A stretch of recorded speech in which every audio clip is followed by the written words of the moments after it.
start by nominating a secretary for our meetings. Karen, this is your opportunity. Oh, roll call first? Oh, don't you want me to follow the agenda that you so nicely printed in front of me? Okay, I guess, Lindsay, do you want to call roll?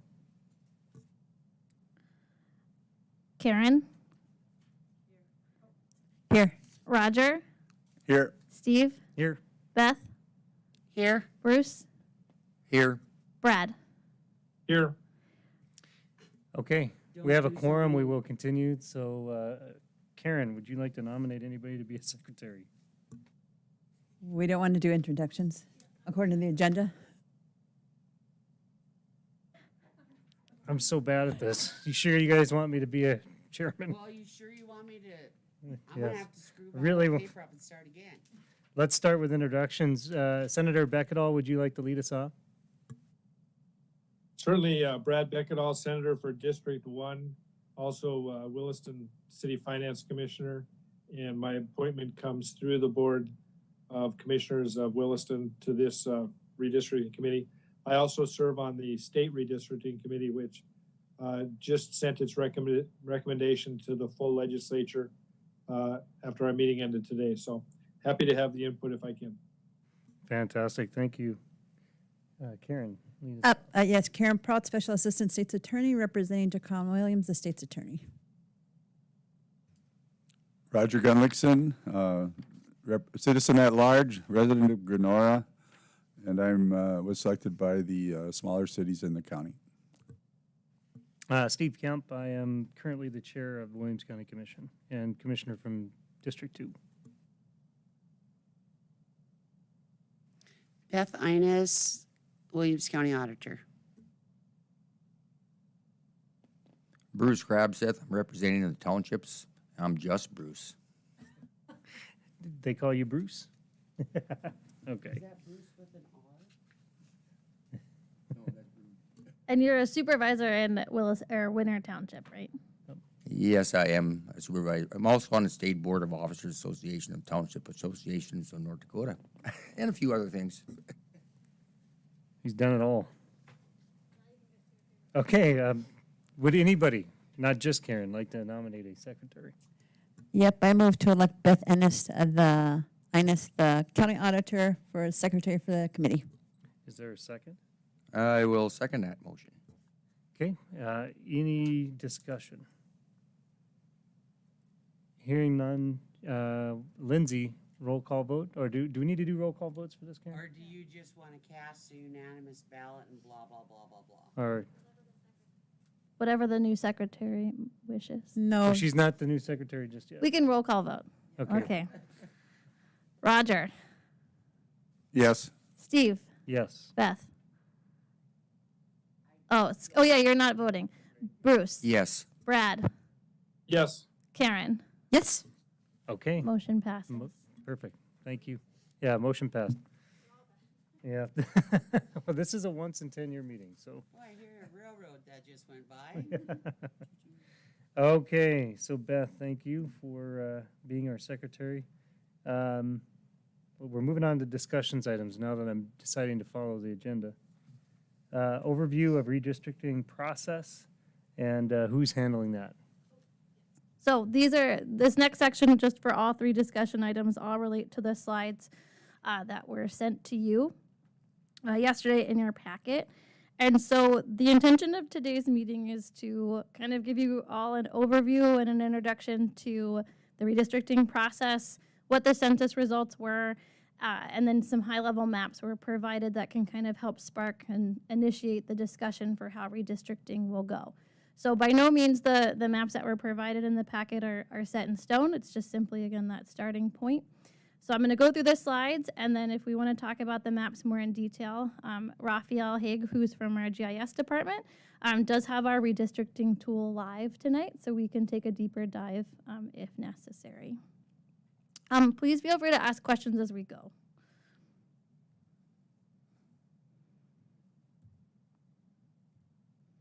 All right, so as you guys already did your introductions, just a reminder and a list of who is on the board.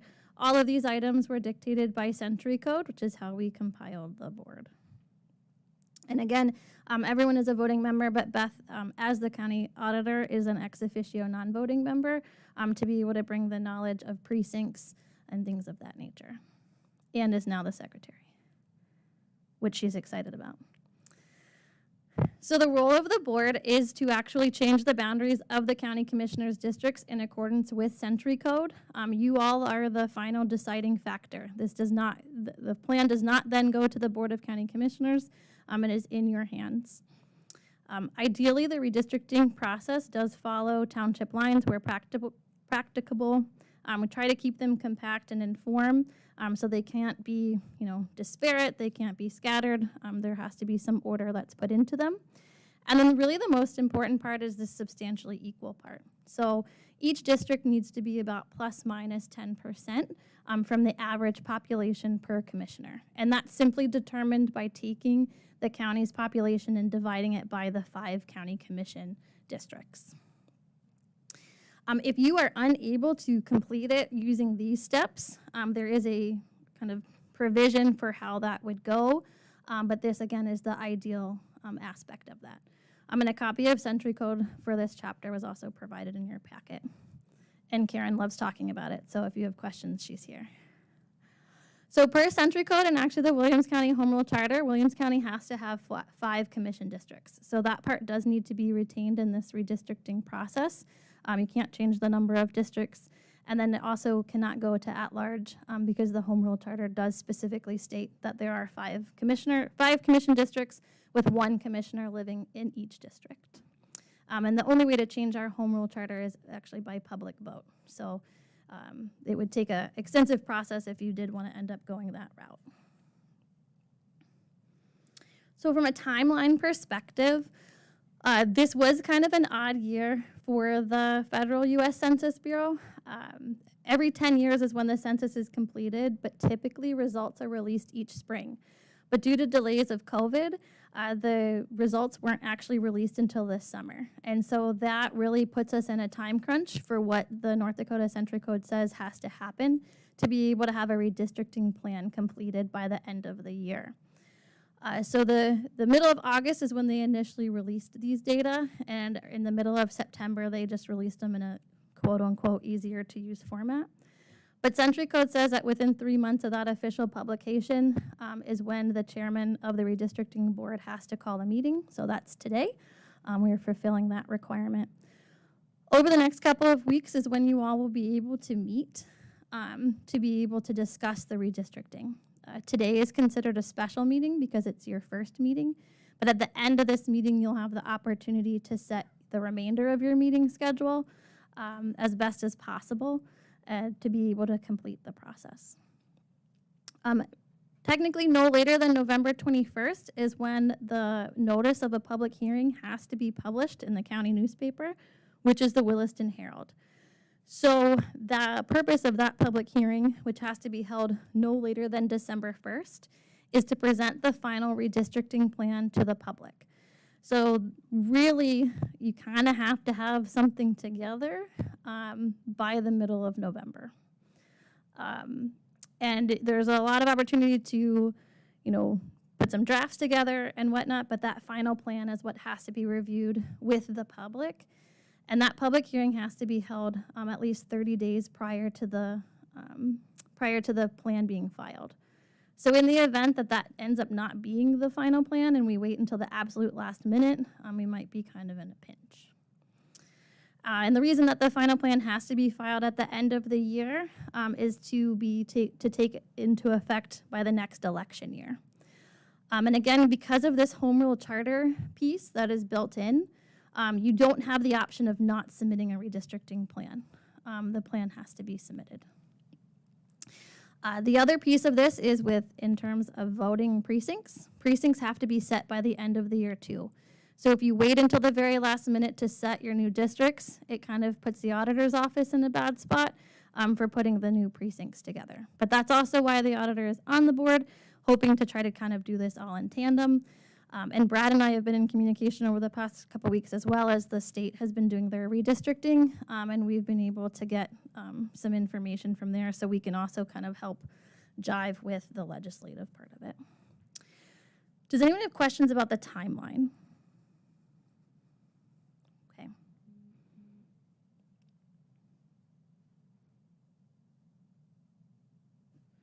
Brad, did you have a question?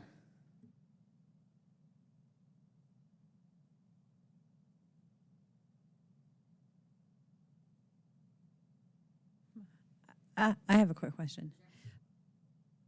Oh, yeah. If there is the public hearing is on December 1st, I mean, and they present the final plan, is there a possibility that you get public feedback and they say, well, no, we don't like that, and you have to go back and sort of redo it again? Or, I mean, have you talked to anybody that?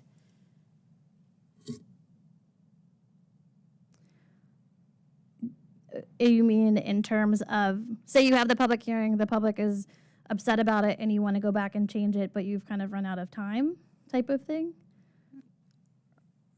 Either you've run out of time or, I mean, say, I mean, if the public hearing is on December 1st, you could technically go back over the next couple of weeks and redo it if you needed to, really. I mean, or is the idea that at the public hearing you present the final plan and there's no changing it?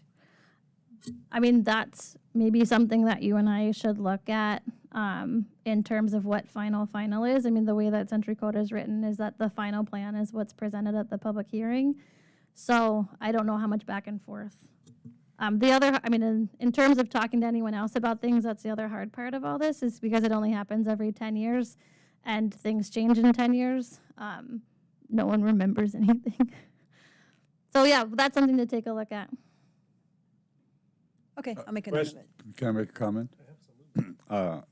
My interpretation of just from reading all that's in here is that we have the option to remake the plan after the hearing if we would so desire, or make some changes or whatever. And it's up to this group to approve the plan in the end anyway. So there's not a need for another public hearing or anything like that.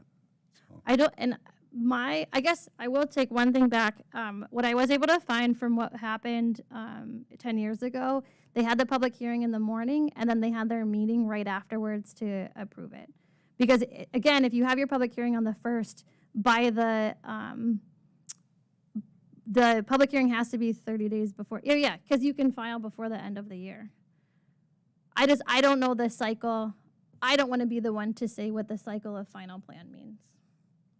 I mean, if you do, that's great, but. I think there's an AG opinion that talks about when it's complete, so I'll have to look into that. So Okay. I'll have a discussion with you about it. Okay. In an effort to be fair to Lindsay, Brad? Oh, yep, go ahead. I mean, normally the purpose in statute for the public hearing is to provide public input opportunity. With that being said, the only other reason you would have the plan out there for review and then have the hearing is basically to tell people this is what you're doing. I think it's more of a public input process, much as we're doing at the state level, where once we have that public hearing, I agree with Roger, we should be able to make minor tweaks if they're brought before the committee, or even major changes if we accept that after that meeting. So you can do the research, but I would guess that the reason for the public hearing is to actually take public input. So. And in an effort to be fair to the public and at the same time not necessarily rush, I think that would be my goal personally, to see this thing get done much quicker than anywhere near December 1st. Because people start going on vacations through Thanksgiving, and December's a disaster. And so if we can't, with the great minds on this board, can't get something figured out in the next month and a half, I'd be shocked. And Lindsay, I have another comment to make if I could. Go ahead. So the timeline for the plan that the state is putting forth, whether that impacts the county or not, I think for administration of elections, there may be some areas of similarity between what we're doing with the districts on the state level and what you're doing in the county, at least for administration of elections again. That plan won't be approved by the state until the legislature meets in special session between the dates of November 8th to potentially 1 week or 2 weeks beyond that. So I think we should prepare a plan that fits best. but take into consideration that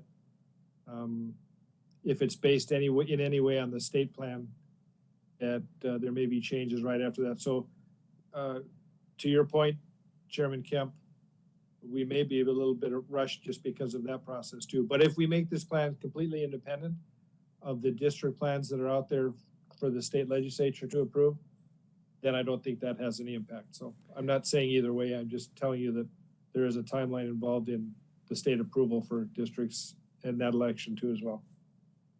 That's, I would, Lindsay, you kind of gave me some reasons as to why we would want to try to match the legislative district borders as well. And so I would defer to that, I guess, and from a,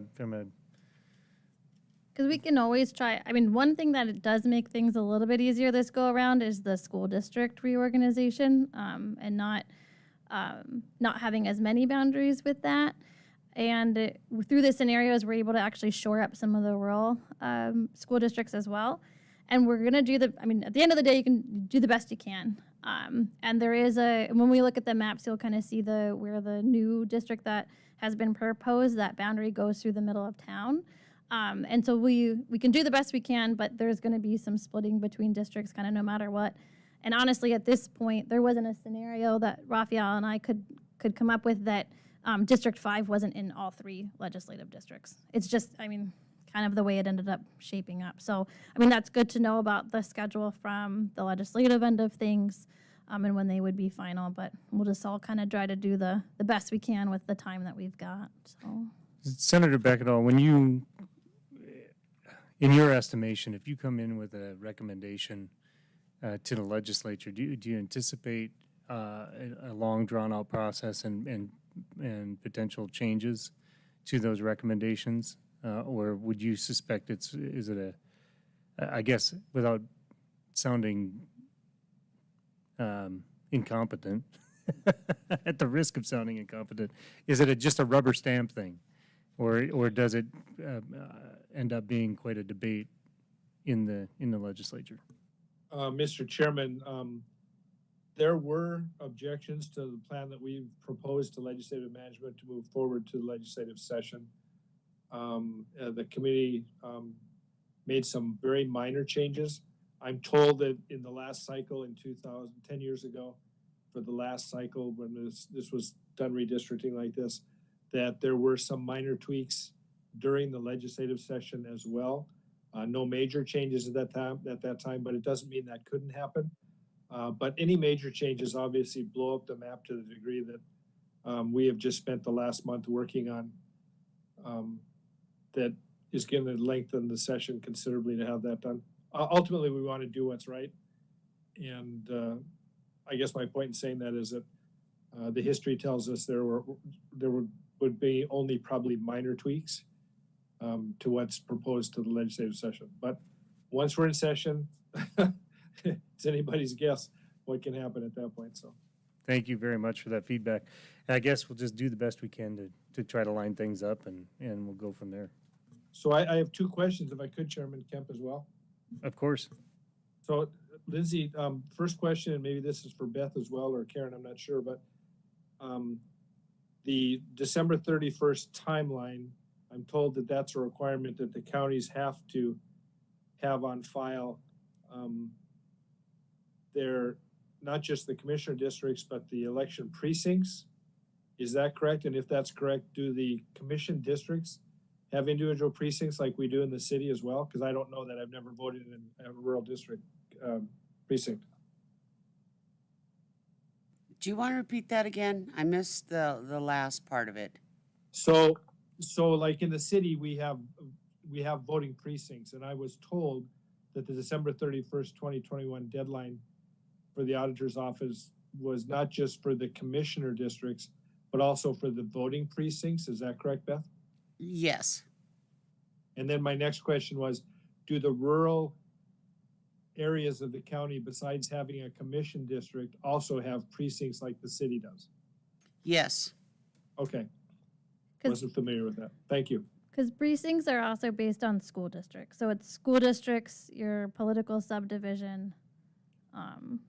I guess this is. Well, at this point, we're not considering school districts because we're not gonna do anything with school districts at this point in time with elections.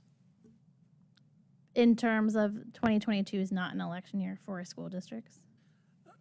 Every 2 years, every even year, there are school districts, but we're not going to have, well, I guess, my opinion, and we're not going to do anything with the school districts at this point in time. We might in 4 years, but not right now. When you say we're not going to do anything with them, you're suggesting we're not going to help them with their election process, is that right? Yes. Okay. It gets too convoluted when you have to take a precinct, and some of the precincts, like right now, precinct 48, let's say, for example, they have 9, 10 different ballot styles. Now we've changed school districts, and that there, we've gone from 10 different voting precincts down to 4. I don't know what's going to happen after we redistrict, because we'll still have the city of Williston and some of them. It depends upon what we're going to do with the commissioner districts, but it's just too convoluted to throw the school districts in the mix, and we really are only doing it to be nice. And eventually, with the person that we have with Sheila on board, that is going to be one of our ultimate goals in years to come, is to get everybody in an ambulance district, fire districts, whatever. But for right now, we're just concerned about legislative voting and commission voting and city voting. That's it. Great, that's easier then. But now I jinxed it Yes. because I said easy. Yeah. Okay. Yeah, and actually, I guess for reference, something that Karen and I had found out, you know, the fact that the precincts have to be set by December 31st, even though redistricting is going on, did change in the past 10 years. In 2010, they actually had an extra 35 days to do the precincts, but that's no longer the case. So. Yeah, I think last year in 2020, we went into January before we finally set our precincts, our voting districts. We went longer than the end of December. No, when we set. No, The end of December. no, I'm pretty sure any precincts we established or changed, we did it by December 31st. It's the voting places that we changed, yeah. The polling. Different, that happened, yeah, Polling location. right, that doesn't have to be done by December 31st, so. Any other questions on timeline or legal things? Okay, so we'll move on to kind of an overview of the 2020 census results. Most of you have probably already seen some of this, so we can kind of go quickly. But overall, the county population almost doubled, and we're over 40,000 people now. The proportion between cities and townships actually did change quite a bit, from a 76-24 split in 2010 to an even 80-20 in 2020. Our city, our urban population kind of growing. A lot of that having to do with the city of Williston almost doubling, and then also the city of Tioga grew pretty tremendously. Williams County is now positioned to be the 5th largest county in North Dakota. We're actually bigger than Stark County now. And kind of mirroring that, Williston is the 6th largest city, and now also larger than Dickinson. Yes. We need a target now.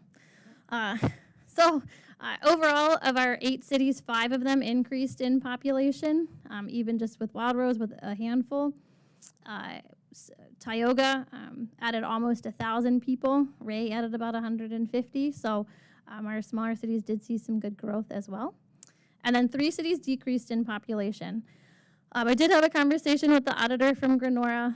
We're not entirely sure how accurate that is, just kind of based on families that she knows that live in town, school enrollment numbers.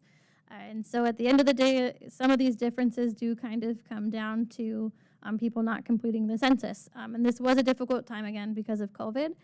So typically when completing the census, people were given 3 opportunities to fill it out on their own before someone came knocking to their door. And if you weren't home, then they would start going to your neighbor. And those field operations were affected both by staffing in Western North Dakota, but also from COVID. So overall, the increase in our city population did go up. And of course, there's always people that, that are missed, unfortunately, but these were pretty strong numbers. Any offset between Springbrook and Epping is also a little fuzzy this year, just because Springbrook wasn't recognized as a city in the 2010 census. And that is something that the GIS department and myself and the Census Bureau worked to kind of correct this time around. And then from a township perspective, we actually had 8 townships that increased by more than 100 people. Missouri Ridge Township alone gained more than 1,000. So you'll see a lot of that growth that happened in our townships is right around the Williston area. So kind of even extending out as far as Stony Creek with additional development and growth. Southeast Williams unorganized territory, if you've seen any of the census maps, that's all the way in the southeast corner of the county. The Census Bureau lumps together Nesson Valley, Hoffland, and unorganized as one single census statistic. So although we recognize them as 3 separate townships, the Census Bureau does not. Yes, Beth.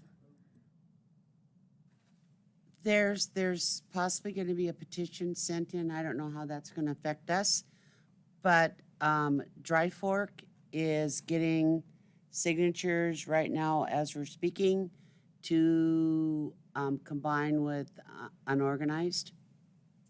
And so Dry Fork and unorganized will be one township. So I don't know how that's going to affect or not affect anything. Probably won't affect redistricting, but that is good to know for the future when we have to update our boundaries for the Census Bureau. And then 14 townships decreased in population. The biggest one was Williston Township, and that's mostly a byproduct of the fact that the city of Williston increased their city limits within the past 10 years. And I will say too, from a couple of these townships, actually during our township meeting, Ellisville Township and Rainbow Township had a nice conversation with each other where we think maybe Rainbow Township's people ended up in Ellisville, and because Ellisville was a little bit higher than Mr. Quandy had thought it should be, and the nice chair lady from Rainbow Township knows that some people may have not completed their census because they did not lose 6 people. So that's kind of the hard part in getting out into our rural areas and making sure that people complete it. But at least it's a handful of people here and there. And then these 2 maps here, this is 2010 and this is 2020, kind of shows you where the growth has happened. And so the darker blue areas are the more populated. So even though a lot of the growth happened around the city of Williston, it really happened throughout the county. It wasn't just totally concentrated in the southwest corner there. So this is a map. Actually, does anyone have questions on the census statistics element of it? We have lots more maps and data if anyone wants more information. So this is a map of the current districts with the new city of Williston city limits. So and then the little arm that goes off to the west is actually the new annexation of the new airport. So as you can see, we really had disproportionate increases in District 1, which is the western side. So in 2010, District 1 had about 4,300 people, and by 2020, it had over 14,000. And so a lot of that has actually happened on the west side of Williston. So that's really where a lot of the balancing will kind of need to happen. Otherwise, oddly, Districts 2 through 5 kind of stayed in that 6,000 range, but the average that they need to get to is 8,190. And so that District 1 is the blue one.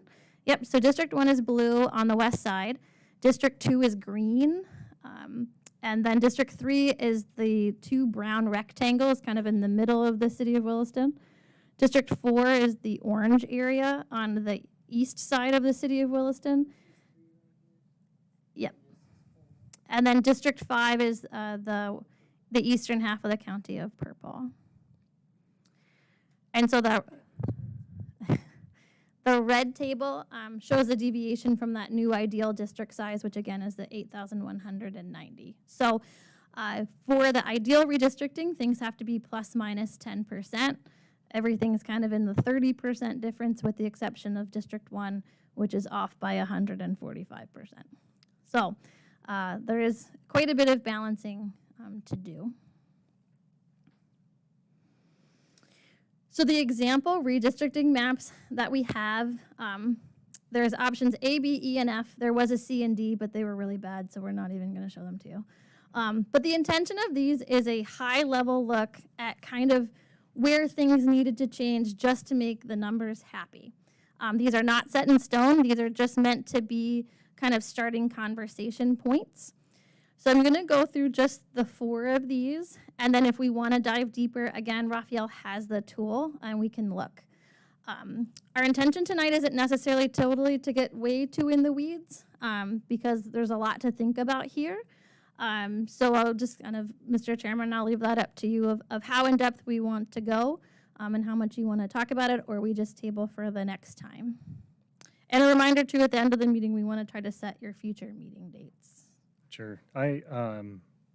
My apologies to the rest of the crew. I do have to be done by not much after 6:30 because I have another meeting coming up right after. So We'll be if back. we can go into that kind of detail, whatever that is, Lindsay. And Chairman Kemp, I also have a 6:30 obligation here. Okay, thank you for letting it not just be me. If you would go through the maps or whatever, and then if you would let me put a little bit of my input in, being the auditor and the voting, and stop it. That might help out a little bit, and then we can look to our next meeting for maybe some of these changes to take place. Thank you. So you're going to add color as we go. A through little this. color, yes. I talked to Lindsay, and I'm going to keep my color a little on the pale side. Okay. And I will say, too, if anyone is interested in coming in to meet with Raphael and I, we can also look at the tool kind of one-on-one if you want to explore some more detailed option type of things. So, okay, so option A provides 2 different scenarios where District 2 would be extended into the Trenton area.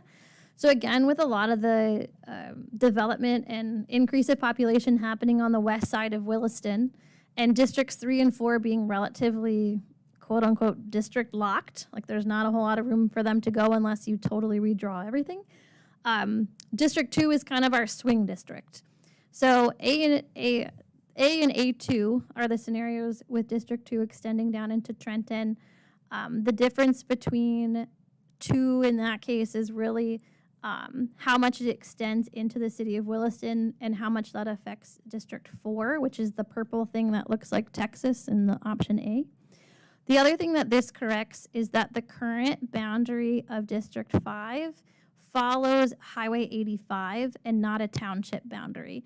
So you'll see that most of our scenarios now will follow the township boundary like it shows in option A, which is why there's that little punch out. From a compactness standpoint, it doesn't really affect it as much, but it is better to be able to follow the township boundary exactly. And it also aligns better with the Granora and Ray school districts in that area. This is Beth. I like that option where we come out like that and not follow Highway 85 up straight like that. We've had a lot of complications with our ballots and ballot styles and stuff with those sections going to a different commissioner district compared to staying with the one that everybody else is on. So my recommendation is to keep the little out thing so that follows district number 5. The other thing to keep in mind as we go through this process too, and kind of what the tables provide at the bottom, is how much over or under from the target population these districts are. And one of the things to kind of keep into consideration is where we anticipate additional development happening, and to be able to kind of keep a better proportion of districts over time. So kind of like how this time around District 1 is way out of proportion. Obviously things will change over the next 10 years, but if there's perhaps a district where the numbers are a lot lower, but we think that a lot of development could or would happen, you would probably want to keep that on the lower side to accommodate what growth might happen. And so, Question, Chairman? Yep, go ahead.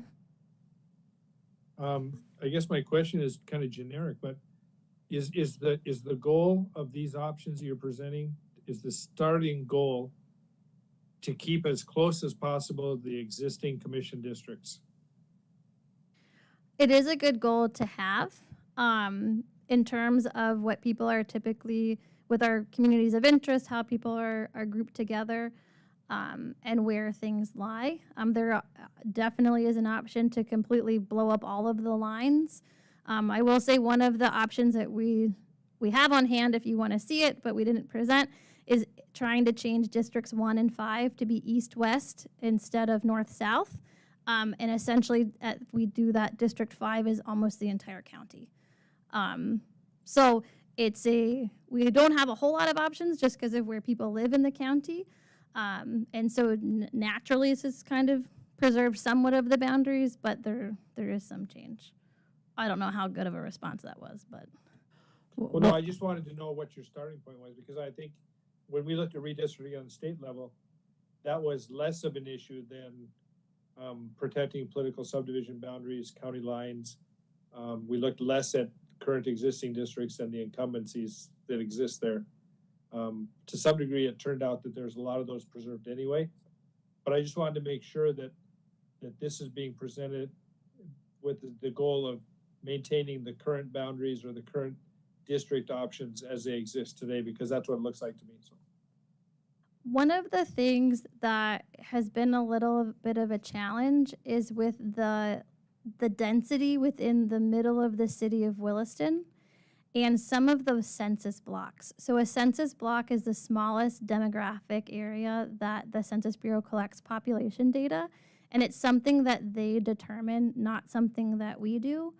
And so some of our blocks are huge, and they are next to other blocks with, say, 0 people, or they're next to blocks with a lot of people. So it doesn't give us a whole lot of flexibility in some areas to extend the boundaries or change them. So that's been kind of in terms of 2, 3, and 4 being in the middle, and District 1 needing to have some sort of population to help it be big enough. That's been kind of part of it too. So, I mean, I guess in terms of the options that are presented, we didn't start out with the thought of let's keep the same boundary, or with preserving the boundaries. That's part of it, but really the township lines and the equal proportions of population have been kind of the driving factors. Do we want to take into any kind of consideration where we think the future growth is going to happen, and try to, if we can be minus 10% in the places where we think the most growth is going to be? I know that just might muddy the waters, but okay. I mean, that's a part of that, and I think that the legislative committee had talked about that as well, because otherwise what you do, like say we have a district where we know there's a whole bunch of apartment buildings getting built and it's already at 800 over, 800 people over, you're ultimately probably going to be very out of proportion as things move forward. So that's why, District 1 is really hard for District 5 to get enough people, and District 1 to not have too many people, and 2, 3, and 4 to get enough people to be in the proportion. It's difficult. So that's why, on this one with extending down into Trenton was the alternative to increasing the amount of urban area of District 2. And this then also, like knowing that in the Marley Crossing area and the Trenton area, there's going to be a lot of development, this kind of gives both District 2 and District 1 leeway to grow in that option A on the left. Option A2 on the right, kind of the same, just not as much for District 2, but definitely for District 1. And knowing we have a lot more rural developments going west on Highway 2 too, can kind of play into that factor. Thank you.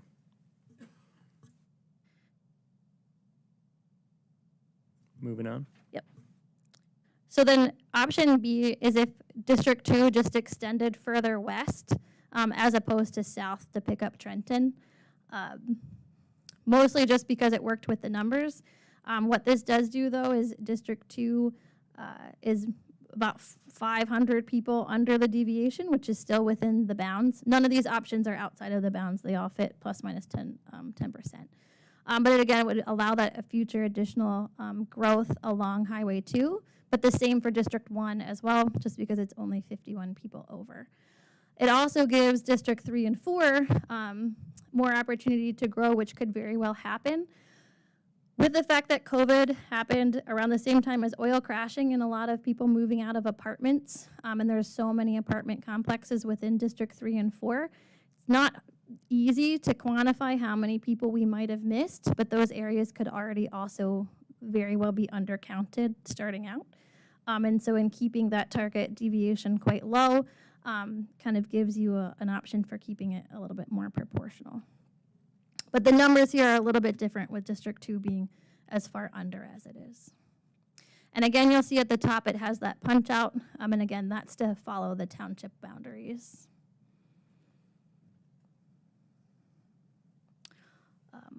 My hand hit the mouse, and so we've advanced anyway. Option E just essentially picks up the more dense areas around District 1, or I'm sorry, 2, 3, and 4. And that's why this actually really shrinks District 2 geographically. And so this is more Williston oriented essentially in terms of how these are divvied up. And although it doesn't look like significant change, this is one where the blocks really matter. We have census blocks where there's 870 people next to blocks where there's 30 people. And so even if you want to go a tiny bit north, you'd actually significantly change the proportion between districts. And one thing, if I can just back up, one thing I'll note on option B here, A and B is what we put together before we looked at the new proposed legislative districts. And District 3, you'll see it has, essentially District 3 doesn't change at all. It's just given a little tiny hat. There's a little bump up. But actually that goes north of the new legislative boundary. So this probably wouldn't be that ideal depending on how much emphasis you want to put on those legislative boundaries. It would be a lot for splitting the two of those. So that's how we kind of came up with the way that 3 moves here. Yeah. Is that legislative, going to be legislative District 2? No, they're like, Well, we'll talk yeah, about we'll that talk about that later, yeah. So E again kind of just shrinks everything in the middle to make it more compact around the city of Williston, while still trying to maintain that proportion of District 5 and District 3. Still allows for growth to happen District 1, District 2 west of town, with keeping the numbers kind of low on District 3 and 4. And then option F is where we did kind of move things. Again, with District 3 and 4, the way they were originally configured, they were so landlocked, district locked. This essentially shifts District 3 east to better align with city limits along with District 4. And then District 2 is still smaller, but retains some area underneath Highway 2 and east of Highway 85. There's a couple of housing developments there that really the population, since the northern boundary of District 2 was moved south, it needed to go west to be able to retain that population. A significant difference with this option over the others is this puts District 5 kind of under the deviation instead of over it, but again, still within the bounds. But it does allow for additional growth east of Williston in the Tioga and Ray areas. We know that they're continuing to build and grow as well, while also still allowing for that growth in District 2, as well as District 1 if there's a development in southwestern Williams County. But this one is between 2, 3, and 4. This is probably the biggest difference from the current boundaries of the districts. And again, there's really not a whole lot we can do with 1 and 5 just because the average population of the districts needs to be so large. Pretty much just, so like in option E, if you want to look, at the northern part of District 4, that District 4 moves up just a little bit. So this is really, yeah, Part that's in District 5. we can actually, this might be a good time to just switch over to the tool so we can zoom in a little bit more. Because then we can see too, that northern part of District 4 is kind of where the golf course is. And that's also where there's some apartment complexes and we run into the large population of blocks issue. Since you're on the tool, can you zoom out and show us where the boundary for the city of Williston is?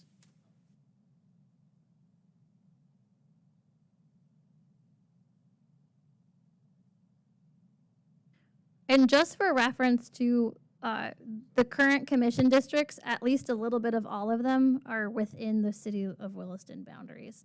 So it's not necessarily that much different that would still be retained in some of these options or moving forward. Now, this is option number F. Yep, this is option F. Can I see option number E real quick?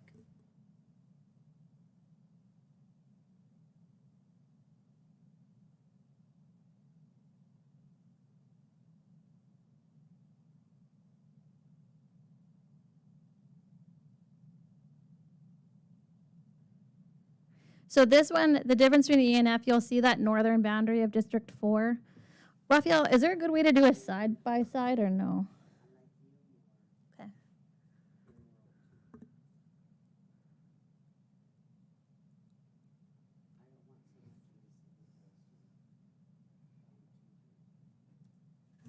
Senator Oh. Beckett, is there any discussions at the city level that you're willing to share about potential future annexations of like say, for example, West Acres and the area south and west of Williston? South and west, I'm sorry, of Highway 2? I'm not familiar with any discussions that have been held about those areas. Typically, we would wait to hear from people interested in requesting annexation. We're not looking, as far as I know, we're not looking to go and try and annex areas that don't come to us first. So I don't know anything about it unless you've heard something. No, it just seemed, I mean, looking at the map, it just looks like it would make sense at some point. And Yeah. you're Well, starting. And I think it could happen someday. But again, we've always looked at annexations as being a friendly process where we're asked to come into annex areas and not kind of come in and just do it on our own. So, but that's the current commission. I don't know about future commissions. Sure. Thank you. Brad, this is Beth. Do we have any type of anything you can send us that shows where Williams County plays into the new legislative districts, even though it's not set in stone, just like where maybe we might be? We have that. Yeah, I think I talked to the staff and Lindsay. Did you get the updated ones from today yet? Because we just finalized today. So No, these would be from last week. So I know there were some minor tweaks done. Nothing in our area was changed. Oh, okay. Yeah, we only took your map anyway, and then Raphael traced it. So you have it in a format you can work with? I didn't know that. If you don't, let me know. I can get it delivered to you in a format that's better for you. So No, we just we made a black market copy. okay, that's fine. But thank you. But yeah, whenever they're ready, whenever anything is final, then for sure we'll take that. But the interior, because really the biggest thing for us is the 99 and 1 boundary in the middle. So did that change at all today?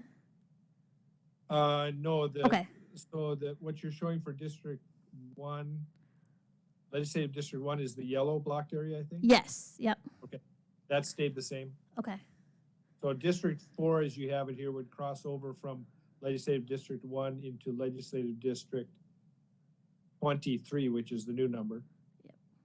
And part of, District 4, yeah. Your District 4 would cross boundaries between legislative District 1 and legislative District 23, as would the green one, which I think is at District 3, legislative district, or county district in this map 3 would cross boundaries between legislative district 1 and legislative district 2. So I guess the only reason I wanted to provide that for Lindsay to look at was if it was easier for election administration to keep the county commission lines within legislative district lines. I thought that could be done because each legislative district is about 16,500. Literally could have made 2 commission districts in one district and 2 commission districts in the other, and then had the remainder of the county in a 5th district. But we can look at that later in another tool application. But Beth, you're the one that has to administer these elections, so you're going to have the most input in my mind.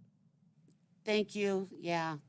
Because there are rules and regulations, unless they were taken out of Century Code, about commissioner districts and polling locations and precincts and stuff dealing with split legislative districts. Yep. So that's why F is kind of the one that F would have a clean line between District 4 and District 3. District 2 would still go into 2 different legislative districts. District 1 would be in 2. And then District 5, kind of no matter what, would have a little bit in all 3. But that's kind of proportional with the large geographic area, so. That's fine as far as commissioner districts. It's legislative districts is sometimes what you have to look at. Because I figured that the commissioner districts, each one of them would have a portion of the city of Williston somehow in order to tie into where they're at. But it's the legislative districts that get, that skew things up a little bit that you have to work around. So I will say it's 628. I have nothing. So if there's anything, if there's more detailed maps you want to send and review in the meantime, we can definitely send those. Or, at least ones with different zoom extents. Right, and each person on this board is welcome to visit personally with anybody with Raphael. And Raphael's going to be on vacation, so. But we still have access to the tool, so. Yeah, yep. So they can move the maps around. You guys are welcome to bend their ears and try to influence or not influence, but make your desired changes and see how it plays out. So technology is handy in this situation. We can kind of move things around and play different scenarios out. So everything's on the table for everyone. So should, Mr. Chairman, not to rush it along, but should we talk about future meeting dates? 'Cause I'm Yes, gonna yes, have to bug out quickly, here pretty soon. let's, Senator Beckedahl, would you like to weigh in first, since you probably have one of the busier schedules of all of us? I can tell you that my only week off in the next 2 months is going to be next week, and I'm looking forward to it since I've been in Bismarck for a month already. And then in October, I have the last 3 weeks. I'm in Bismarck Tuesday, Wednesday, every one of those weeks, sometimes even a Thursday. November 8th through the 14th or 21st will be a special legislative session. So I guess I could maybe send blocks of dates to Lindsay or you if you want, Mr. Chairman, that I know I'll actually be in town. This absolutely works for me as well if it works for you, as long as they're at the end of the day like this. So Perfect. I don't want to make the rest of the committee subservient to what I'm doing. So if this works for you to have me remote, I'm fine with that too. Yeah, end of the day works for Yeah. me. I don't know, how about the rest of the board? Yep. Staff, does it work best for you all to come the end of the day? I know it's inconvenient, but. I live here and Raphael lives next door, so Yeah. I just sleep under my desk. Okay, we're just trying to be as accommodating as we can. We want this to be a collaborative effort. And on Mondays and Thursdays is football, so, I don't know about those days. Okay, so. How often do you want to meet between now and then? Do you want to, or do you just want to? The thing I will say is if you set meeting dates one at a time, then are those all special meetings? Yep. Okay, Yep. so then if, It,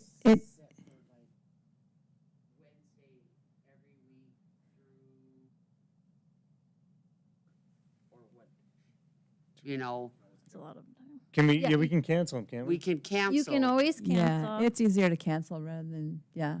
So if we just set and one call for every special. Wednesday, Yeah.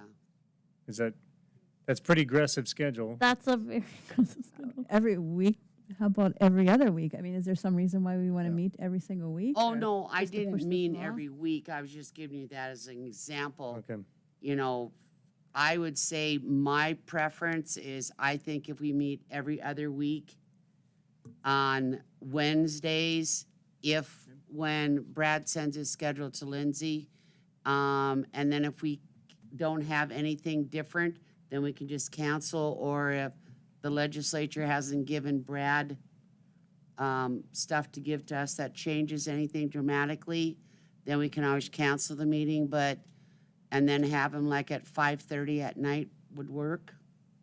Yeah, so for regular schedule setting purposes, do you just want to go ahead and say, starting October 13th, every other Wednesday at 5:30 p.m. through December? I do through the whole month of December, just in case we have to do something and tweak something before the end of the year. yeah, easy to cancel, like you said. So Brad, did you imply that you wanted to have a meeting next week, being you were going to be home, or would you rather have the whole week off? I didn't. The messaging was I would really like a full week off because I haven't had one for a while. Excellent, yeah, it's good for you. Yeah, how's retirement treating you? We had that conversation. I'm glad I am retired. I Yeah. couldn't do all this if I wasn't. So. Busier than ever, right? Yeah, One and I other option, oh, sorry. just assume that all these meetings will be in the commission room then, too. Okay, so that was Yep. my next point. We do have an option of meeting upstairs in our third floor training room where you all would be able to sit in a U shape with a large screen. And I don't know if that would be easier from a technical standpoint in terms of if you think they're going to be more working meetings, or we can continue to have them in this room. I would suggest that we continue here since we started here, and only if, Senator Beckedal, has this been a good meeting venue for you? This has worked perfect for me. I like this. Perfect, okay. I just want to make sure that we're loud and clear and easy for you to understand, and we certainly are picking you up loud and clear here, so, okay. All right, so same time, same place, every other week, starting October 13th, Yes. is that correct?